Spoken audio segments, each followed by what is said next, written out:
J'avoue que voir un singe se faire branler, c'était vraiment pas dans mon bingo 2025. Avant de commencer la vidéo, je vous rappelle de vous abonner, de lâcher un like si vous voulez me soutenir, et puis de commenter pourquoi pas votre avis sur la vidéo, et on commence tout de suite. Hier, j'ai pu voir Better Man en avant-première, et j'en suis ressorti totalement surpris, parce que j'attendais pas en fait du tout ce film, faut le dire.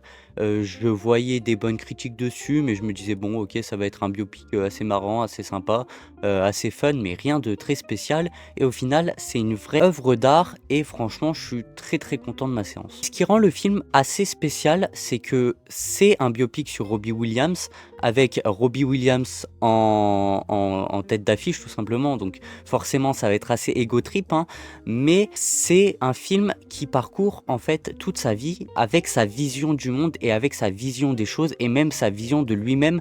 Et c'est ça que j'ai trouvé juste trop fort en fait. C'est-à-dire que outre le fait d'avoir un biopic classique qui raconte la vie du chanteur, on a tout simplement en fait un film qui a un vrai parti pris au niveau artistique et ça fait quand même plaisir quand on s'est tapé des Bohemian Rhapsody qui étaient vraiment plutôt mid, hein, on va pas se mentir. C'est vrai qu'au début ça peut être un peu déstabilisant, moi ça allait, mais c'est vrai qu'au début j'ai trouvé ça un peu, enfin, j'arrivais pas totalement à rentrer dès le début dans le film, puisque bah voir un singe au milieu d'hommes qui agit comme un homme, et en fait c'est un homme en fait juste avec une apparence de singe, c'est vrai que j'ai trouvé ça assez déroutant pour le début, mais après on s'y fait vachement vite en fait, le comportement, tout ça, en fait on comprend vite le parti pris du film. Puis en plus, dès le début, on a Robbie Williams en voix off qui nous fait en mode voici comment je me vois, voici comment je vois le monde. Voilà, profitez et puis vous prenez pas la tête. Donc j'ai trouvé ça vraiment assez cool. Et puis ça rajoute cette patte de fantaisie dans ce film assez dramatique quand même et assez dur quand même si d'apparence il ne l'est pas, il est quand même assez dur. Il traite de sujets sociétaux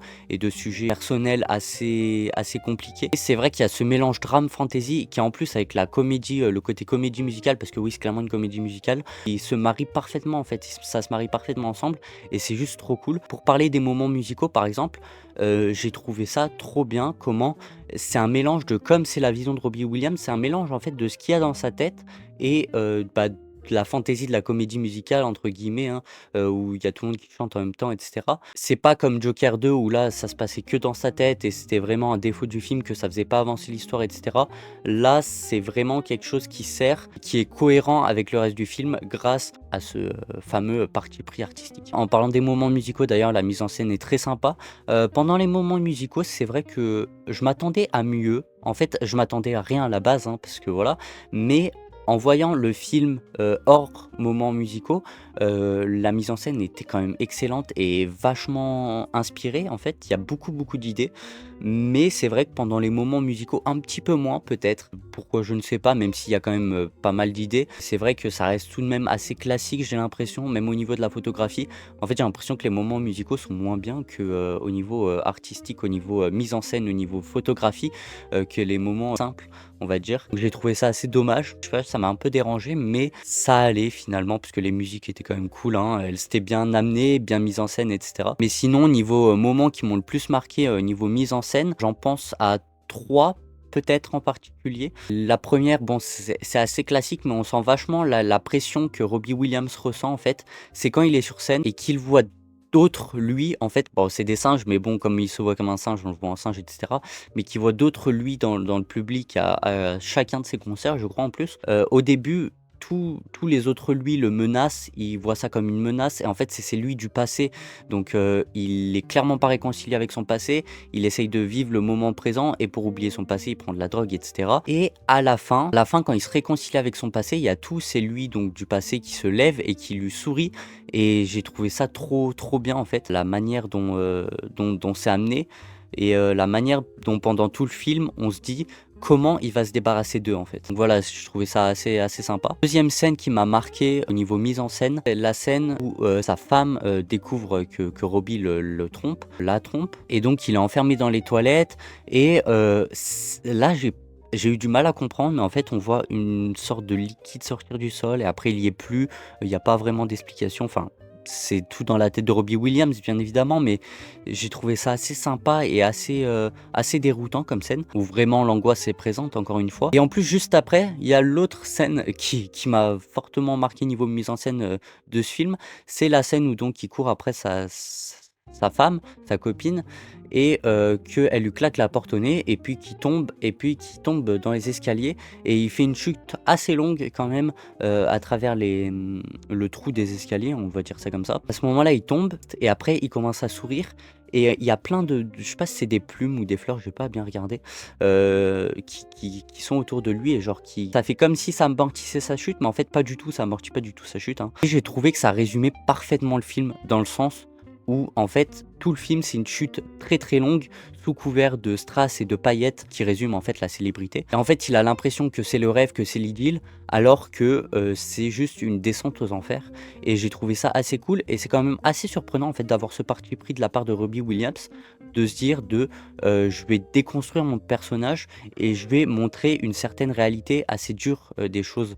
J'ai trouvé ça vraiment assez cool et assez surprenant. Quand je l'ai vu que c'était lui qui jouait son rôle, je me suis dit: «Waouh, quand même». Mais donc oui, ça parle beaucoup de la célébrité, de la descente aux enfers de ça et c'est vrai qu'il y a un truc où ça repousse à la célébrité, où ça montre tous les mauvais côtés, tous les côtés sombres en fait de ce dernier. Mais en même temps, le film, je trouve qu'il motive énormément à faire, ce que l'on aime et à faire ce que l'on veut. Il motive beaucoup, mais en même temps de repousser au succès. Enfin, c'est vraiment très nuancé comme propos et je trouve ça assez cool, de voir ça. Et je pense que le film peut aussi être marqué, alors moi j'ai un peu moins apprécié parce que j'ai trouvé les CGI moyennes, mais par, la scène où il saute dans la foule et que, au lieu de sauter dans la foule, bah, on voit en fait une sorte de combat géant avec tout plein de singes, qui ne sont même pas forcément lui en plus je crois et genre il les combat, il les tue absolument tous et à la fin il finit par se combattre lui-même. Alors significativement, je sais pas si ça se dit, c'est beau, hein, c'est très beau, c'est fort aussi comme moment et puis c'est assez fun, on va pas se mentir, c'est j'ai quand même eu le sourire, hein, parce que c'était en mode, trop stylé, en fait et puis c'est comme s'il affrontait en plus ses démons, en fait. Il affrontait tous ses démons, toutes ses facettes, il tue même des singes, féminins donc c'est vrai qu'il c'est comme s'il affrontait toutes ses facettes pour qu'il reste que lui et c'est vrai qu'à partir de ce moment, par contre, le film, au niveau du scénario, a une vraie coupure et après, il y a une vraie, remontée qui se fait ressentir. Mais par contre, c'est vrai qu'au niveau photographie, j'ai pas trouvé ça très, très beau. Au niveau de la CGI, bon, ça allait, mais bon, c'était pas excellent. Mais à part ça, ça reste une scène quand même assez marrante. Puis, pas très subtile, on va pas se mentir, hein. Comme la scène où il hésite à se suicider, mais qu'au final, il y a une lumière, une lueur qui arrive sur lui. Bon, c'est pas subtil pour un sou, mais ça fait le taf. Sinon, outre tout ça, si on prend juste le scénario, bon, c'est assez simple, mais c'est carré, en fait, c'est supporté par tout le reste, en fait, du film. Donc c'est assez cool, puis ça reste quand même assez touchant. J'ai vu qu'il y en a qui ont pleuré, bon, c'était pas mon cas. Heu, Ça reste assez touchant, le côté dramatique est plutôt bien appuyé. Le côté familial aussi est très sympa, même si j'aurais aimé plus de moments peut-être avec la mère, parce que j'ai pas été super attaché à la mère. Et puis les acteurs sont assez bons, hein. À part celui du père, bon, qui je trouve surjoué un peu. Des fois ça me sortait un petit peu du film, mais ça allait, c'était pas immonde non plus. Le jeu par exemple de Robbie Williams, c'est excellent. Genre trop bien, genre trop fort. Même les moments, bon, il y a de la CGI, hein, mais les moments où il est en transe, il est en sous drogue, en fait, vraiment, ça se faisait vachement ressentir et j'ai trouvé ça assez cool. Donc voilà, c'est tout pour moi, pour mon avis sur ce film. Dites-moi ce que vous en avez pensé, si jamais vous avez aimé ou pas, si vous êtes d'accord avec certains de mes points que j'ai évoqués, et puis si vous êtes d'accord avec certaines de mes métaphores que j'ai comprises, puisque on peut ne pas avoir la même vision du film, bien évidemment. En tout cas, moi, je vous dis à la prochaine et salut tout le monde.